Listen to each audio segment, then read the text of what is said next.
Yes, that's right. The Survivor Know-It-Alls are back after episode 4 of Woo! Survivor Go Wrong. Steven, are you okay? Steven, are you Woo! with us? Oh my Steven, God. are you with us? Stay with us, Steven. Stay with us. Oh, I need a drink. Most improv I'm gonna do the whole yeah. What an episode! What a crazy episode! So filled with drama. I legitimately got teary-eyed, Rob. I literally got crying? teary-eyed. I wasn't weeping, but you know me. I'm always weeping. We can't afford like, you to I'm lose always the crying. moisture. Yeah, yeah. No, I was getting teary when all of it. Not when they took Caleb out and with the swelling orchestrations, but like whoever scored that, like they deserve a fishy. But just when everyone's like passing out and like everyone's getting teary and like everyone's freaking out and Jeff's kind of keeping it together, but you can tell he's like pretty nervous. Like that's freaking gold. You don't see that on Dancing with the Stars.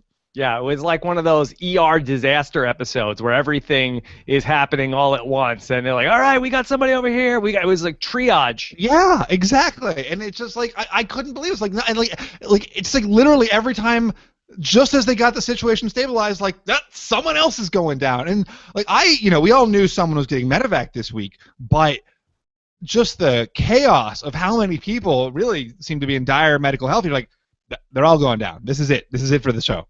Yeah, super dramatic night on Survivor. Jeff Probst had billed it during the week as the most dramatic show they ever did. I think that's probably an accurate statement. I mean, the only other one would be Michael falling in the fire. They didn't really have that on camera. Yeah. So this was really a lot more of the. I mean, it was basically 20 minutes of this, and it was really, very gripping television to watch. We will talk about that on a night when probably there is the least amount of strategy in one of these recaps. Probably going back to the Brandon Hance vote out / quit / meltdown back in Caramoan, Steven. Yeah, I mean, I wouldn't necessarily agree that there's the least amount of strategy. I just think it was very straightforward strategy, And I think there's also the possibility that we can talk about that Scott and Jason maybe didn't throw the challenge, but like let the challenge fail. So I think there were some strategic moves here. It wasn't like a total, strategic desert. I think it was probably as close to a strategic desert as we've ever had on Survivor Know-It-Alls. But there is stuff to unpack, as always. So we want to get your questions in live, of course. Hashtag RHAP. Steven and I are going to be taking your questions along the way. Tomorrow, Steven's longtime friend Aris will be joining me in person to recap the episode. I love Aris. Now, Aris was there on the beach, or was there, at least it was his tribe, somebody was medevaced out of his game back in Panama. Very different circumstances, but we will talk with Aris about that and much more. There's really no better... Oh, sorry, go ahead. I was going to say, and also Jessica Leese, our amazing race expert, will be joining us tomorrow for the voicemail show, in addition to not one but two Survivor exit interviews.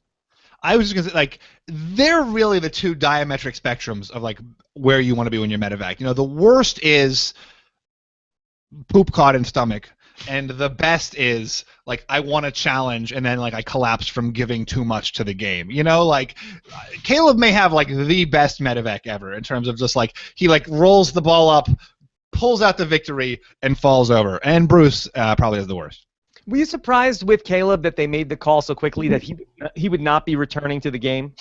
Yeah, I mean, I guess once they got the chopper, but like, something must have been going on with his blood pressure, right? He must have really been like going down. I mean, the comparison obviously is Russ Swan, where it was a similar thing where they had to pull him to give him like the fluids he needed.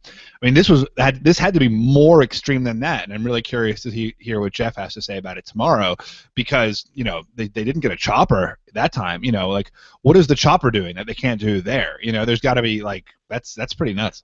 Well, I think at the point where he's not responding to the treatment that they're administering on the beach, I think that's where they bring the chopper in to either take him to a hospital. And I'm not sure exactly if you even know, what the travel time is from the hospital. I've heard that from others, Liz, that they have to go to the capital of Cambodia. Do you have any sort of idea of the logistics of that? So there's a city. I mean, I'm sure like for Liz, I know that she had to get like surgery, right? Because she had like a staph infection. So she probably had to go to like a really big hospital in Phnom Penh, the capital, which is like kind of far away. But there's like a city that's not too far. It would have been a pretty quick chopper ride. Like, I don't know. choppers are fast. Half hour, I have no idea. But that would probably have had basic medical care. Because I've always thought that the typical Survivor protocol is if you have to miss a tribal council, then they're going to pull you from the game. But I feel like that in the past, even like in the Russell Swan evacuation, they took Russell Swan from the game, but they didn't say Russell Swan is out. They told both the tribes, okay, come to tribal council tonight and we'll let you know what's going on with Russell Swan. I thought that was interesting in this instance, that either it was so serious what was going on with Caleb, or maybe there's been some sort of a change to the rules. Yeah, I don't think anyone has ever left the game, like physically been removed from the beach and then been allowed to return in any, like, ever. I feel like that there's been times when people have been bandaged up and brought back into the game. I'd be hard-pressed to come up with that example off the top of my head. I mean, the closest is like Missy, right, on Survivor. Well, she didn't even ever leave the beach. Yeah, she had a splint. But I do feel like there are times when they say, okay, we're going to keep this person behind, or we're going to look at this person, and it's sort of like up in the air whether or not they're going, much like what Jennifer said at Tribal Council a couple of weeks ago. But it's up in the air as to whether or not they're going to come back, and there's a lot of like hand-wringing back at camp. I don't know, are they coming back? Are they not coming back? This was just straight out, okay, he's done. Say goodbye to Caleb. We're pulling him. Once you're in the chopper, you're gone. You're gone. It's never happened before. Yeah. So a huge dramatic moment. Everything with Caleb. I mean, just to have three people at once. And one from each tribe. Yeah. One from each tribe. It's really uncanny how that ultimately broke down.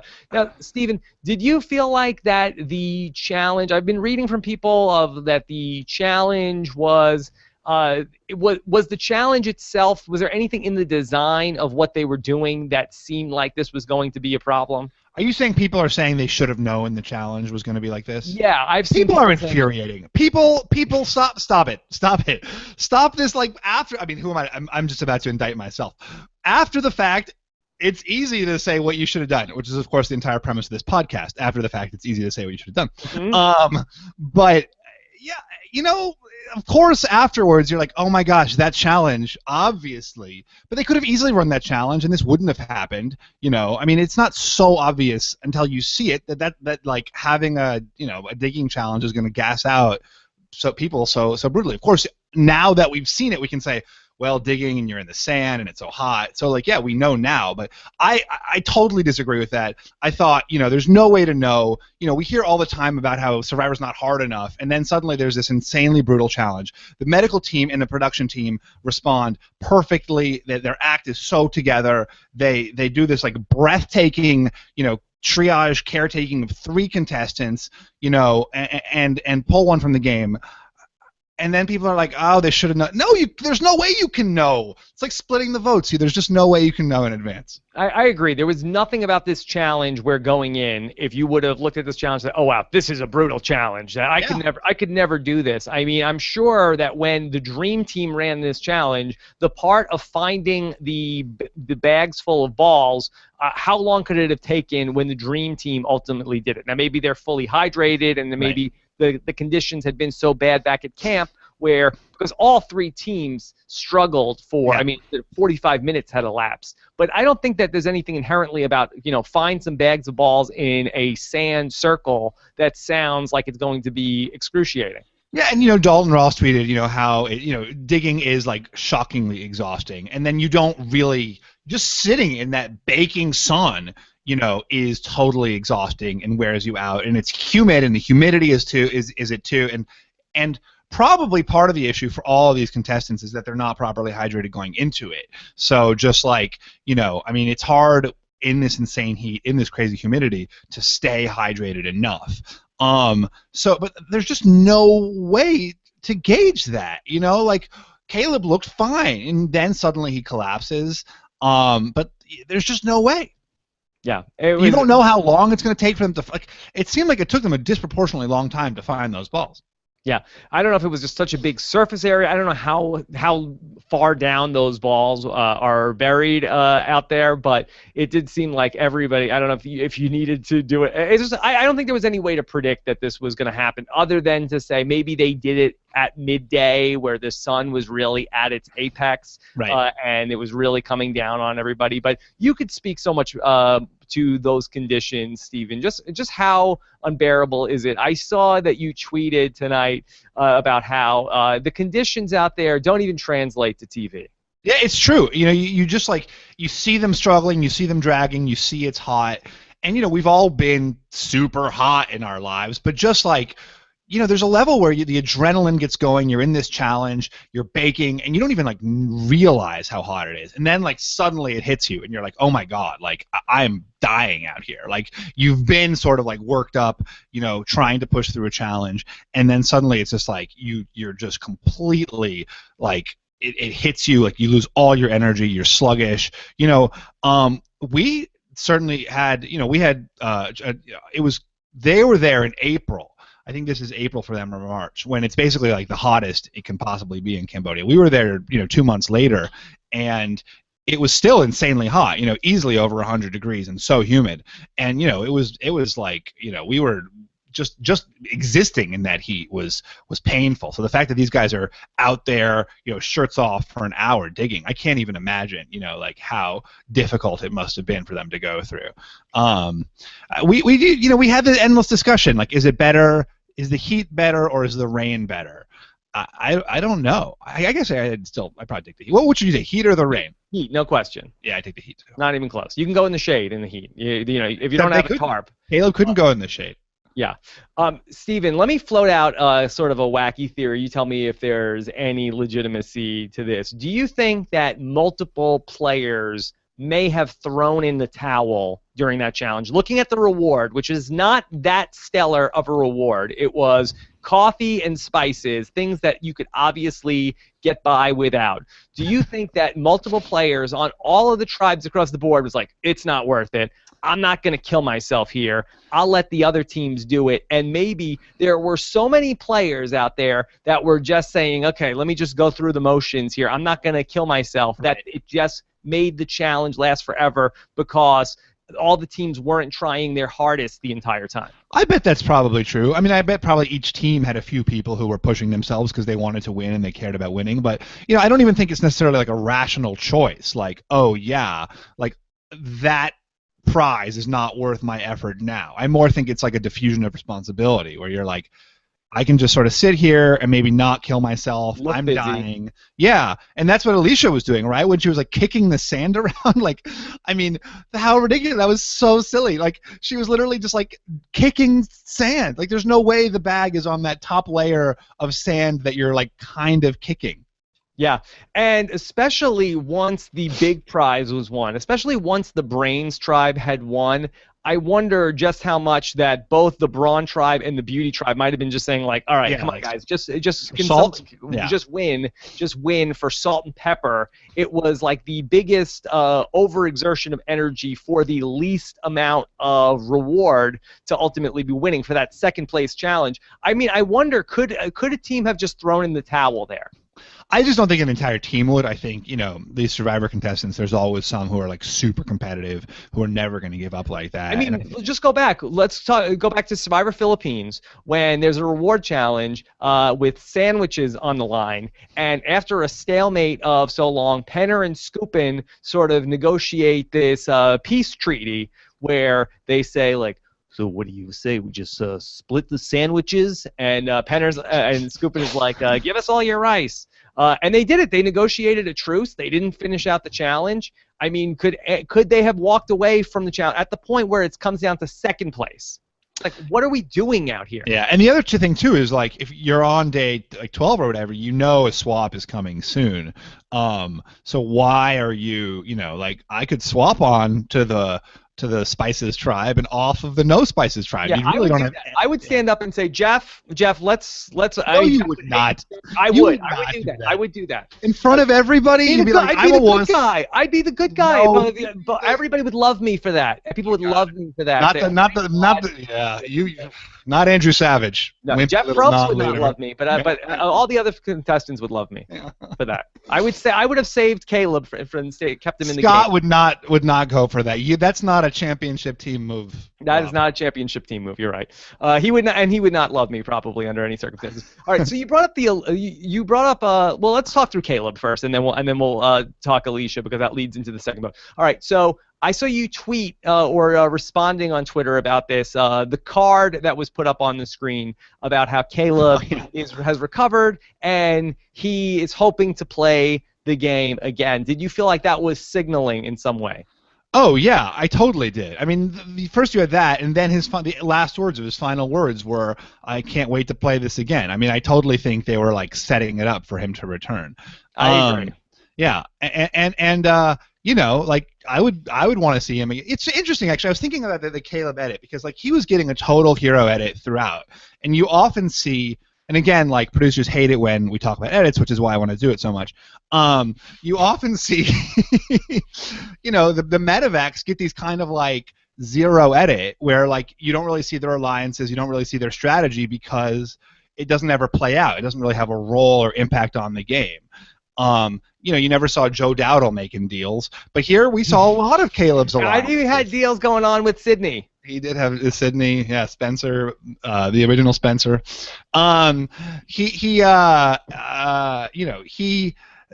know, because they never. But Caleb, we see we had an alliance with Ty. He has like a whole bromance thing with Ty. You know, he's got this other thing happening with Anna, and it's like then suddenly like boom, that it's all disappeared. It was so interesting how much time that he was given.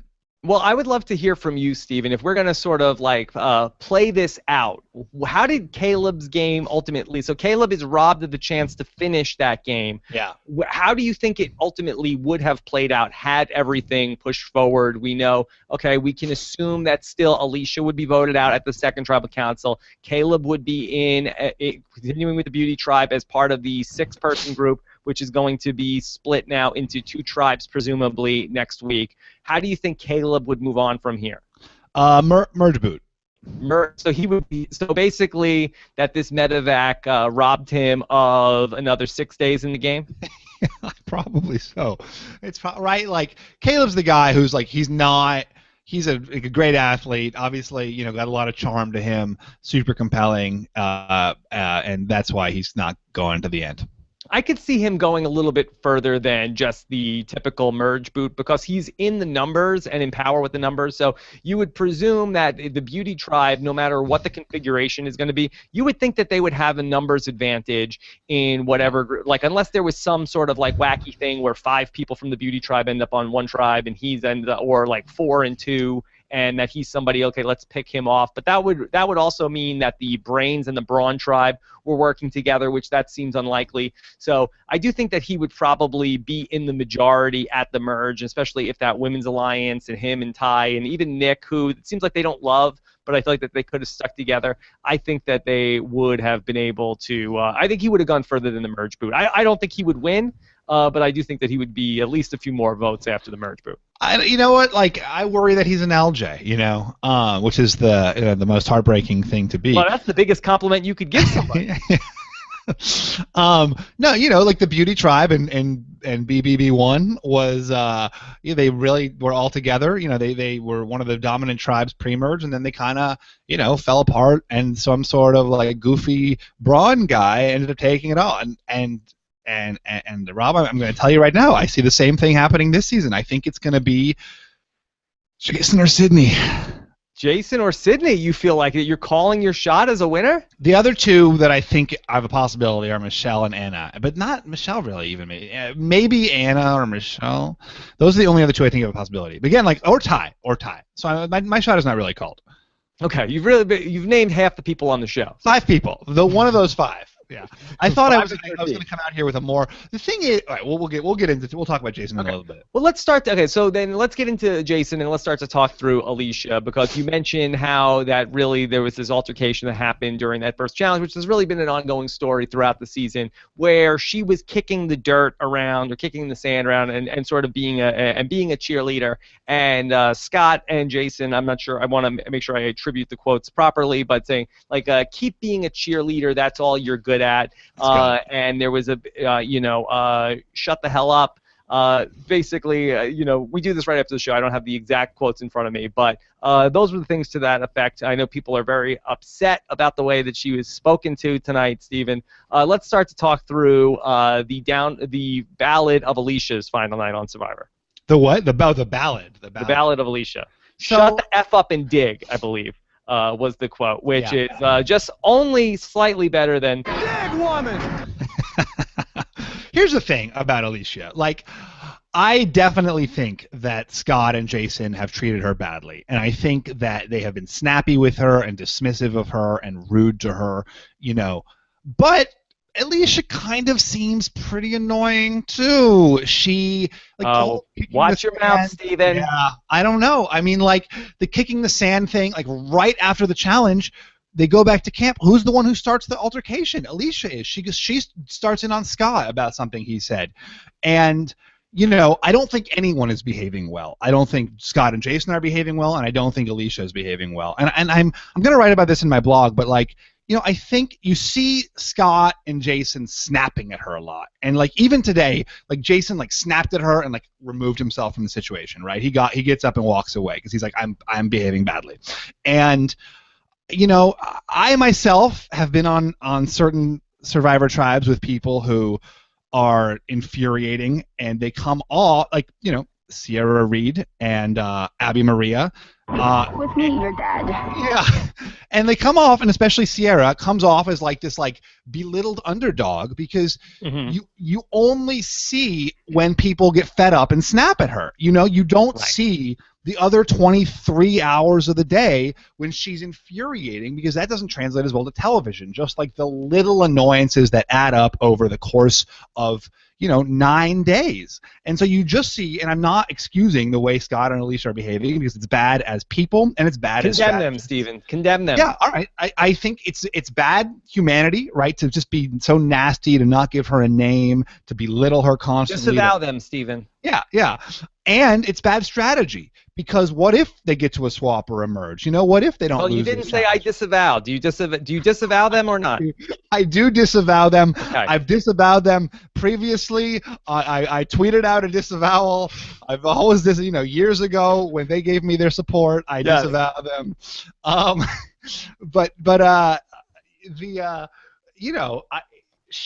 They're all bad, and that's the thing about Survivor. It's like everyone is on their worst behavior. Yeah. No, those guys did a really bad job with Alicia. That I have no doubt Alicia is annoying. Those guys did a bad job with how they handle it. Again, these people don't come to me for Survivor training before they go out there. I think that this is the way you have to handle this person on Survivor because you're going to come off looking really bad, and I know so many people are upset with Scott and Jason tonight. You have to be about Alicia that you have to make her look bad. You can't be letting you be the one who looks bad, because people are always going to feel bad for the person that got picked on, who's the bully. You have to sort of handle Alicia like, Alicia, God love her. You have to sort of like just like let it be, like say like she's doing her best out there, but you know what? I want you to go back on Survivor with Abby Maria, and I want you to maintain that Abby just doing her best out here, just a character. Yeah, it's just not possible. And you have that quote from Scott where he's like, "We're trying to help. We really are." And it's so funny. Like, we said the same thing about Abby so many times, where like people would like literally try to have these interventions with her and be like, Abby, like, stop doing the things you're doing. And then suddenly like people are being mean to Abby and not handling her well, and it's like, ah! Yeah, you see, they have to be, and again, this is not either of their personalities. It's hard when you play professional basketball. Like, this approach does not work. You can't be sort of like the thing that really helped us get over the hump in that challenge. I think it has to be those words of encouragement from Alicia. I think that when she kicked that dirt around in the course, I think that really just inspired our team to win.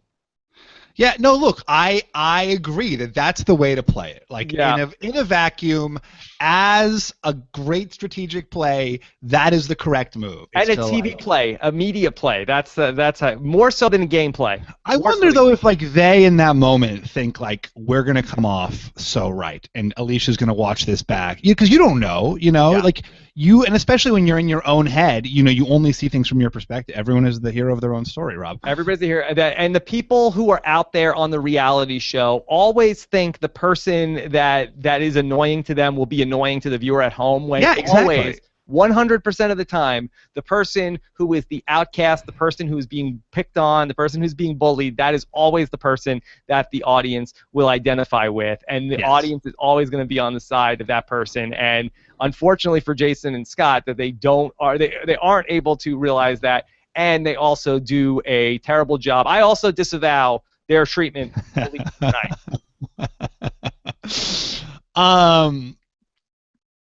Yeah. Yeah. So let's talk about so it was a weird night also in terms of the edit. I was like, are we going to get a second medevac from the game, because we didn't have a lot of time left, and ultimately we had the second challenge. Did you think that was a throw of that challenge for the Braun tribe there, knowing that the swap was around the corner? I definitely thought that I don't know if it was a full throw, but I think they were going to let Alicia hang herself, basically. I think that they were going to sort of give her enough, just basically they weren't going to help her out. If she could pull it out, then she deserves to be there. But if she can't, then she's going home, and that's on her. And so I think it's like a half throw. Do you agree? Similar to the Bion tribe on the Monica vote? Exactly. That is exactly right. The Bion tribe with Monica. Yeah, fine. If we lose, that's great. But if we don't lose, that's fine too. And I think it's the right move for them, and if anything, maybe they should have more aggressively thrown, right? Because Jason and Scott, Alicia literally says to them before the challenge, I can't wait till a swap or a merge to turn on you. Yeah. And when someone says that to you, you're like, well, maybe we'll just take this chance to vote you out. Yeah, I mean, strategically, those guys did the correct thing strategically. I'm not sure if the other, I don't know if there's any negative repercussions in terms of, strategically. There will be negative repercussions in terms of social media and how they're perceived going forward. But I don't know if there's any, I'm not sure if the other teams overheard any of the things that they said. They could just move on, merge or swap after this and say, oh my God, you have no idea, Alicia was so annoying, and nobody will have any ill feelings towards them. I don't even think in terms of social media. I think with it's always the last thing people see. It's I think people are outraged now, but if in the next 6 days Scott and Jason are awesome and kind, and one thing totally can switch your opinion. If the last thing we'd seen of Jason was him being supportive and helpful to Sydney, suddenly we'd be like, wow, Jason is the nicest human, and we were also wrong about him. It's a good point. While Steven and I have both disavowed the treatment of Scott and Jason, it was almost anti-Robin Steven behavior, you could even say, that they both did against Alicia. They do have, I will say that they do have a second chance, much like Stephen Fishbach did. They do have a second chance, because now Alicia is gone. She's gone. She's not on the jury. Exactly. They have a chance to show us how they behave with the other players in the game. So when they get to emerge and say they're on a tribe with Michelle, how do they treat her? They're on a tribe with Aubrey. How do they react to her? So I think they do have a second chance to perhaps make an impression on this audience. Yeah, no, I totally agree. It's on the other players and it's on the audience. I mean, I actually think maybe one of the worst things they did was at the challenge when they were sort of dismissive of Alicia. After they lost the immunity challenge and Alicia sort of going off, and then they're like, there she is again, or she wasn't even going off, right? She just said, I screwed up, and I thought that was just, that was she just. Alicia was maybe being self-pitying for a second, and then they like jumped down her throat, and I think that probably was representative of both of. She was a scapegoat on that tribe. They had to have somebody to blame. She was just sort of like the family dog that was getting kicked around. Not that we do that to our dog, and we never have. But I disavow dog kicking as well. But she was just the person who was just like the punching bag on that tribe. And now that she's gone, and now they have nobody else, they don't have her to blame anymore. So anything that happens from now on is going to be on those guys. It's that scapegoat is gone. Yeah, totally. I mean, I feel bad for Alicia too, because I do think that so much of how you act is in life and in the game is determined by how the people act around you. So the fact that she didn't even fit in from the start, we talked about this before. Had Alicia been on the Beauty Tribe, not only would she maybe have done better, but I think she would have behaved differently. Yeah. Let's talk about it from the Alicia perspective. I know there's a lot of sympathy right now. A lot of people are on her side.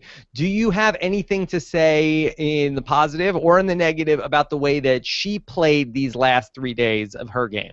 I mean, I think she definitely, she had a lot of heart. I think she worked hard when she needed to. She really pushed herself to start that fire. She hustled with Sydney. When Jen came to her, she jumped on board with Jen. I think she was someone who never had a shot with this group, but still left at every opportunity she could to improve herself. Maybe temperamentally she was just never, she stirred up confrontations when she didn't need to, probably. She certainly participated in them.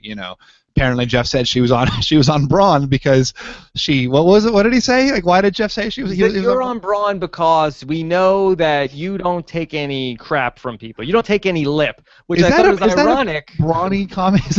Yeah. You don't take any lip except from the tattoo artist who tattoos the inside of her lip. From that person, she does take lip. Yeah. Would you say that's a quality of brawn? I guess so. Is it? That's brawn? What is? Stood up to. I mean, she did not back down to a 7 foot tall, but that's huge hulking guy. I wouldn't back down. Guts. That's like the Guts tribe, Yeah. Like that's like not the brawn. Like brawn is a word with a meaning. It has a definition. Right. If Scott said any of those things to me, I probably would have just rolled up into a ball and cried. That's like Alicia the foolhardy courage tribe. Maybe like courage. Maybe that's the next season, the Wizard of Oz season. Yes, brains versus heart versus courage. Yeah. That's right. I love it. Okay. So then, Stephen, just hypothetically, throwing it out there, for Sydney, was there any sense in forcing a 2-2 tie with Alicia? No, terrible. Okay. I think Sydney's coming off really well, but it was pretty funny when Alicia was like, "You go get him, Sid." Like she gave her like empowering farewell, and then Sydney was like, "Yep, peace. Yep, got it." I just think that she was a little bit when Jeff was asking like, "We could do tribal right now if you guys want," and Scott's like, "Yo," Jason's like, "Yo," and Sydney's like, "Yeah." Yeah. I felt like she's a little sheepish about it. Good for Alicia though for not agreeing to that. For not pulling the Posley. Yeah. So good for her. But did you feel like that Jeff was game to do it? Yeah, he just had a lot. He's like, we got the drama for this episode. We're good. Yeah, I think Jeff is like, boy, I know it's like 8:50 right now. We could really save some time if we just did tribal council right now. Like, come here, Alicia. Let me give you a neck rub. We could do this right here, right now. This has got to be the first time ever that there was no strategy at camp between the challenge and tribal council. I will say, well, even going back to Survivor Cambodia, where it was like that they left right from the challenge, like this is probably the first time that they went back to camp and we didn't see. Didn't show. There have been other times that they've gone directly from the challenge to tribal, but this is the first time that we didn't see a second of the footage. Yeah. What do you think went on back there? What do you think that they were doing back at camp? Yeah. Do you think Alicia tried? Do you think she went to Sydney and was like, this is our shot? I suspect not. I suspect that she probably, and we'll ask her in the exit interview tomorrow. They probably just hung out by the shelter. Yeah, she was probably like, well, you know what? If you guys are all going to vote me out, screw you. I'm just gonna, hang out. Yeah. Well, who knows? Maybe she did. Maybe she scrambled like a mofo. But I sense that we would have seen something if she did. And even at tribal council, everyone was kind of like, yeah, we're done. And I appreciated that Jeff was like, it's you tonight, Alicia, right? Yeah, Jeff didn't even try to sell that there was like a possibility of somebody else. Yeah. Is Alicia an all-star, Steven? We're all stars, probably. We're all. But on a Right more answer. literal level, probably not. She has a lot of fans. There's a lot of support. I really like. I was rooting for Alicia. I thought she was going to be the person who like undid the glue in the ointment, the fly in the ointment for. Yeah, she did. She was Jason sort and of being Sydney. set up to get that edit of that. Okay, just like when those guys are saying to her, you are gone, and it did seem like it was sort of a little bit like a Chekhov's threat to her. That it was going to be at some point she was going to come back and be the undoing of these guys. Yeah, I thought it was like an Aaron Lobdell thing where like Alicia's gonna like get to the end and kind of be there at the finale. But that confessional from Jason where he got to explain the reason he was so mean to Alicia was to inspire his daughters at home. Didn't really work for me. But B, he's making it to the end, and that even maybe like he's definitely getting to the end in my mind based on that quote. Because like when someone is kind of a bullyish jerk and you give them the chance to explain why they're a bullyish jerk and it's like to inspire their like daughters and teach them to be strong, like that to me is we're trying to mitigate this for this guy is making it to the end and maybe even winning. What do you think, Rob? Winner's edit? I did not see that same winner's edit. I will look for that.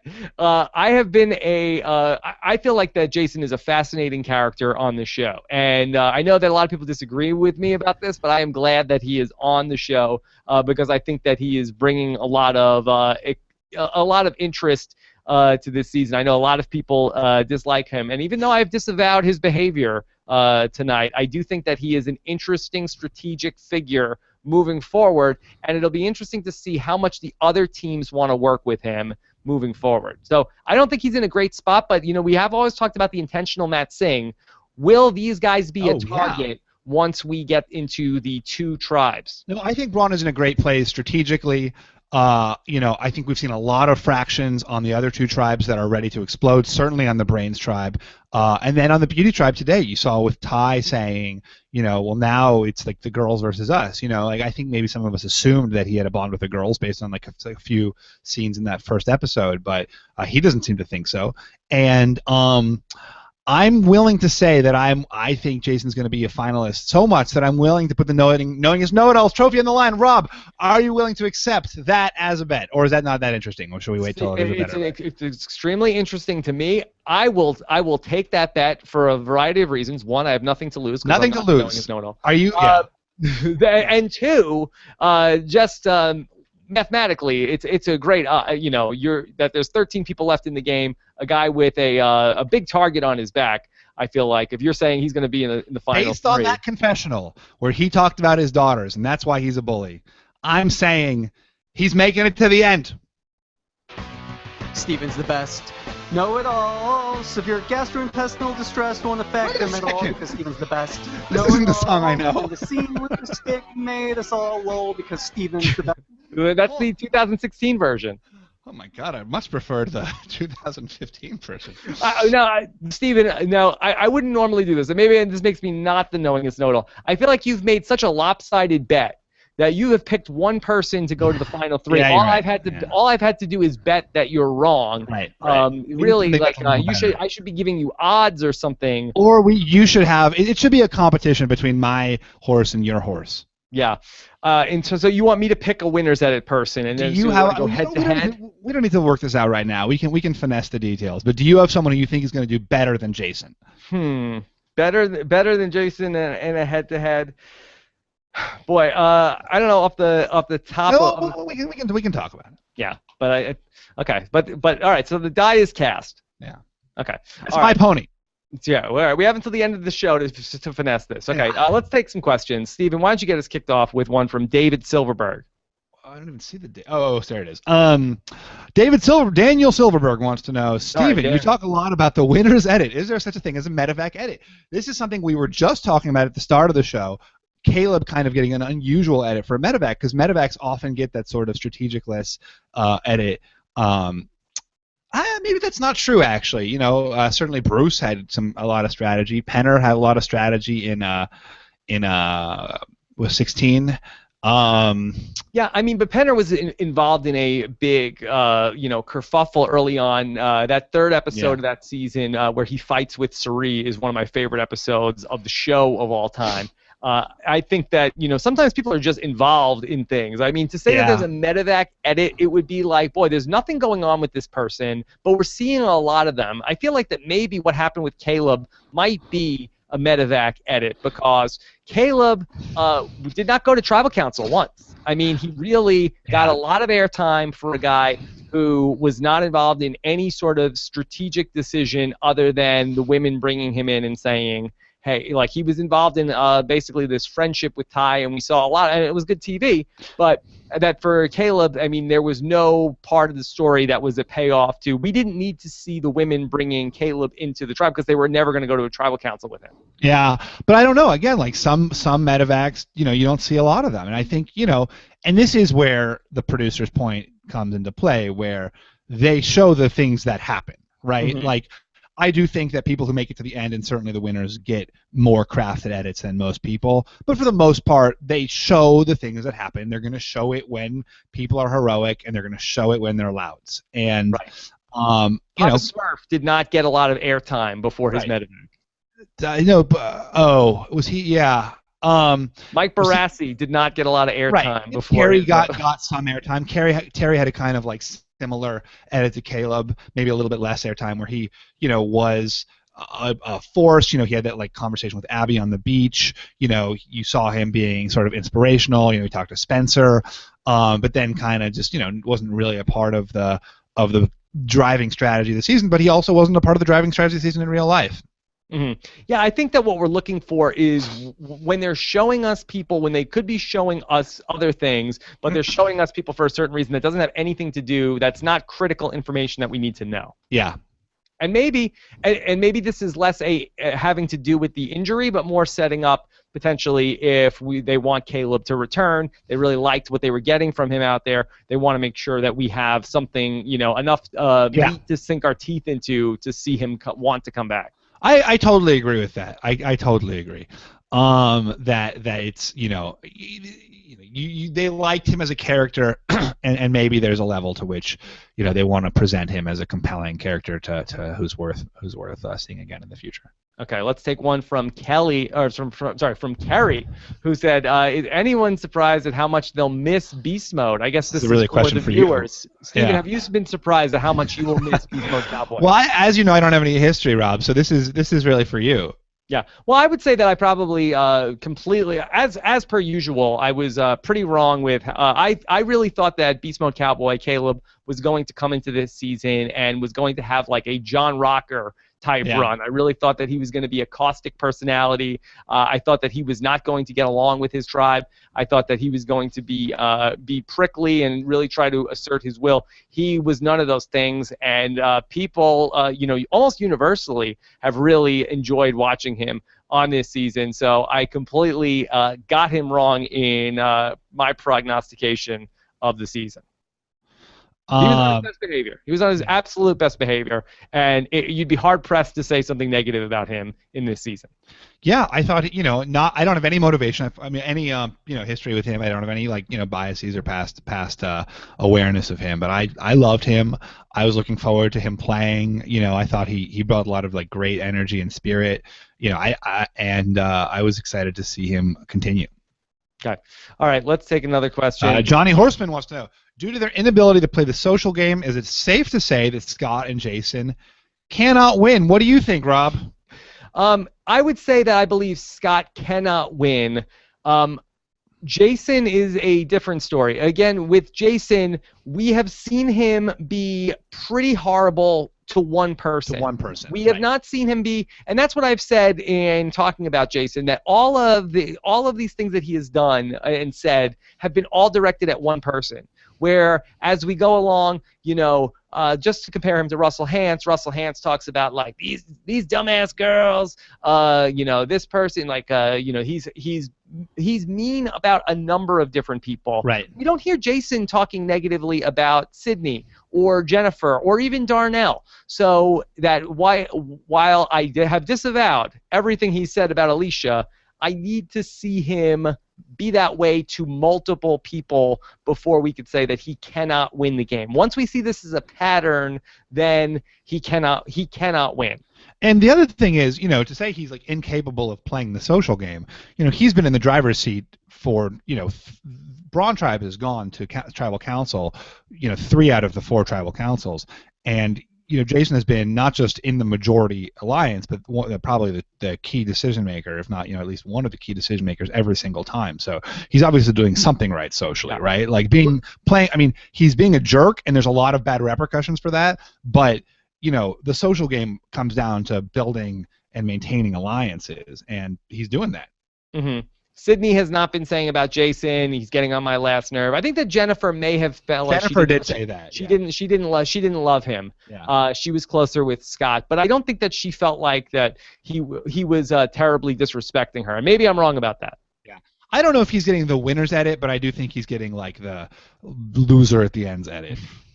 You could certainly envision that scenario. So yeah. I would buy your final 3 more than I would buy that he was the winner. And Scott, I don't believe that he has enough game to get to the final 3. Yeah. And too big of a target once we get to the merge. Superior Hamid wants to know, second chances merged at 13. Do you think next week is a swap or a merge? I think we gotta go to a swap here. I don't think we're gonna merge on episode 5. Yeah, it's a swap. Okay, we're going to go down to 2 tribes, one with 7, one with 6. Ground Scarecrow wants to know, how would you rank this medevac compared to question. others that we've had? Steven, do you have a shorthand listing of your rankings of medevacs? I thought this is, you know what, like, it's hard to remember the scoop in medevac in context. This has got to be, other than that, this has got to be the scariest moment, right? Just with so many people collapsing, that shot where we see the entire production crew racing around, how intense is that? They really just it wasn't even like they pulled back the curtain. It was like they dropped the curtain because they couldn't hold it because they were giving water to Caleb, just the intensity of that moment. I thought this was great. I thought this has got to be, certainly top 2 with the scoop in one just being this, iconic reality TV moment. Yeah, I would say the scoop-in one was probably more dramatic. I think that the scoop-in one, the scoop-in thing was national news. Of course, I'm talking about season 2. The scoop-in thing is national news, and I think that it was just took me a minute. Headline, like that was literally on the news. Yeah.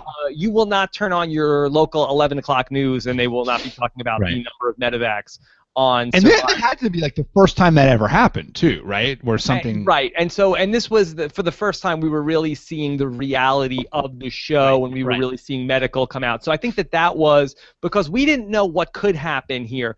We've seen other medevac scenarios, and this was to a greater degree with everybody going down at once and seeing so much of it. So we got to see what an emergency really looks like on Survivor, but I think that the first one was probably just more shocking to our system, and we didn't know what was going to happen. Yes, I totally agree with that. But I mean, among the other medevacs, this has got to be, and I think Russell Swan's one certainly was for a moment quite scary, but this really eclipses that, right? I think this eclipses the Russell Swan one. I don't think that's compared to that. This is. Yeah. I again with the Russell Swan one, it was really Jeff's reaction to that, where it's Jeff thought that Russell Swan had died at that moment. He was dying. I think that I don't know if maybe because we know Caleb is on Twitter and stuff like that, we know he is not, that nothing serious has happened to him. So I don't know if that takes. You're probably right. That does probably help make abate the impact. But it was hugely dramatic. I mean, we're nitpicking here. All right. And then, of course, the Colton one pulled at all of our heartstrings. Yes. All right. We got another question, Steven. John Clark wants to know, in addition to water, should Neil give them free ice cream after the challenge? Yes. Should Neil provide 3 Twins ice cream to all the contestants after the show? Sure. And to us. All right. What about Dave22XX? When Caleb inevitably returns, will Jeff refer to him as last name Reynolds, or is that name already taken in Survivor lore? Man, what a great the Reynolds versus Reynolds season. Who would not want to watch that? Yeah. I think that'd be great because really, if it was Reynolds that was in that carnival game, he would have wrapped that up quicker. Caleb wouldn't have had to be medevaced from the game. Yeah, gosh, wow, that would really be a. I've always wanted Reynolds to come back. Like he was one of my favorites that season. Yeah, I'm surprised that he never got the call, but I think then he was on an All-Star season, and I think that it's maybe for season 36, fans versus favorites too. I heard a rumor that he'd gotten a call and wasn't interested, which is kind of mind-boggling to me. But everyone always says that they got a call and weren't interested when they didn't get a call. So that's highly. Who knows? It doesn't mean anything. Yeah. All right, let's do a few more questions. Allison Snyder wants to know, do you think it's going to be Brain versus Beauty, or are new alliances going to come together? Who would you like to see in an alliance together? That's a fun question, Rob. Okay, this will be very interesting to see where if there is, and again, we go back to this scenario that we've had, like in the going back to Philippines, where do the Brains and the Beauty tribe both at 5. Do they look at each other as they are the superpowers, and really that Brawn tribe is in the middle? Are they the spoilers, and they're going to have to pick a side ultimately? And let's see how they now. Is there some way to fairly divide it? Do you think that they'll keep them the same and just send 2 Brawn and one Brawn to the other, or do you think that they'll completely swap everybody out? I think they'll do a full swap. I think they got to do the full random swap. I agree. In Philippines, they did basically they sent just Malcolm to one tribe and Denise to one tribe. There were 2 of them, and they got whittled down to nothing, and that had been a clean sweep. So that was kind of fitting in its way. But here, Brains did lose one. It's not the same. There's 3 people on Brawn now, not 2. It's just not the same. Yeah. Okay. So we'll see ultimately, which group is going to want to work with Braun. I mean, really, where it's going to be pretty interesting. You get the sense that even though Nick is a little bit on the outs, I feel like that he probably would be best served to try to stay loyal to Beauty right now. Whereas it's that Brains tribe that has that huge divide, and Peter being the swing vote. So if it ends up with 2 or 3 of the Brains with some of the Brawn people, I think that's going to be the much more explosive group. I'm really happy. I know Peter got a lot of flack last week for being for how arrogant he came off, but I like Peter. I like him as a character. I think he's a fun character on TV. He's obviously great with the carnival games. So I hope this gives him a reprieve. Okay, we'll see what happens with Peter. Blade Blur X. For the most obvious boot in a long time, am I the only one who wished we could have seen everyone's confessionals? What's the deal today of hiding confessionals of the result when it's as clear as day? I think this is just a time thing. I think there was just so much happening this episode. And one thing I loved about this episode was how much the producers let it play out. We really saw that thing unfold. They didn't jump to a result. They didn't whitewash the kind of mad scramble of it. I just thought they really kind of let it happen. But anyway, I didn't need to see Scott saying it's Alicia. Well, did they say it's Alicia, or did they say things that probably Scott and Jason today might be glad they didn't show? Yeah. No, look, I mean, I kind of wanted to see more confessionals from the Beauty tribe about. Yeah. But it's an interesting question though because I think we all want to see get in people's heads as much as possible. Okay. All right. What about Austin Rhodes? Do you guys think that the show is better when? Do you guys think that the show is better when there's a medevac? I don't. Steven, do you like the show better when there's a medevac? I think everyone wants to see the game play out as much as possible. I think everyone, right? Everyone wants to see the strategy. Yeah. What am I, a sadist? Golly G Weather Reports wants to know, what do you guys think about Julia so far? Playing a very quiet game, but very strong, I feel like. Yeah, really another night. No real confessional for her. Anything of note from Julia? No. Did any of the Beauty girls talk? Maybe Anna said something? Yeah. I will say, this could be a hot take. Best Survivor Julia of all time. Are there others? There are others. Okay. Was that the one on Caramel, the vanilla? Yeah. She was. All right, and Matt the Golem, last question. Do you think that Scott and Kyle didn't really throw the immunity challenge, but they left Alicia's fate in her own hands? The old, if she dies, she dies. Well, that's what I was saying before. I totally think that. Don't you think that? I have to go back and I have to rewatch it on when I go and do my rewatch to see what the level of exertion is on those people. She like turns to them and is like, "Can we sub out?" And they're like, "No." Yeah. So we'll see. Nobody hit the opposite target. That's the best I could say for those guys right now. Steven, who got the fishy tonight? I mean, you know. Is it Jason? No, it's Dr. Joe. My God, the man Joe. saves 3 people's lives. I think that's fishy worthy. Wow. Okay. So that's always when you go off the board. That's always pretty wild. That's Dr. Really, Joe come on. How great is Dr. Joe? he's really great. He's really great. He's really great. Stephen, when you were out there, did they tell you to pay careful attention to like being extra hydrated? Yes. Yeah, they were definitely concerned, and watching this now, it makes sense. But certainly there was a sense of like, stay hydrated as much as you possibly can out here, because it's like, it is the heat, but it's also the humidity that'll get you. And the reason that it's the humidity is that you don't realize how dehydrated you're getting in the humidity, because you're like, you feel moist all the time. Okay. Yeah. Sorry for anyone who. Yeah. Yeah. All right, Steven, is there a hashtag for this episode of the podcast? What about Wizard of Oz season? Wizard of Oz season or hashtag disavow? Hashtag disavow. Okay.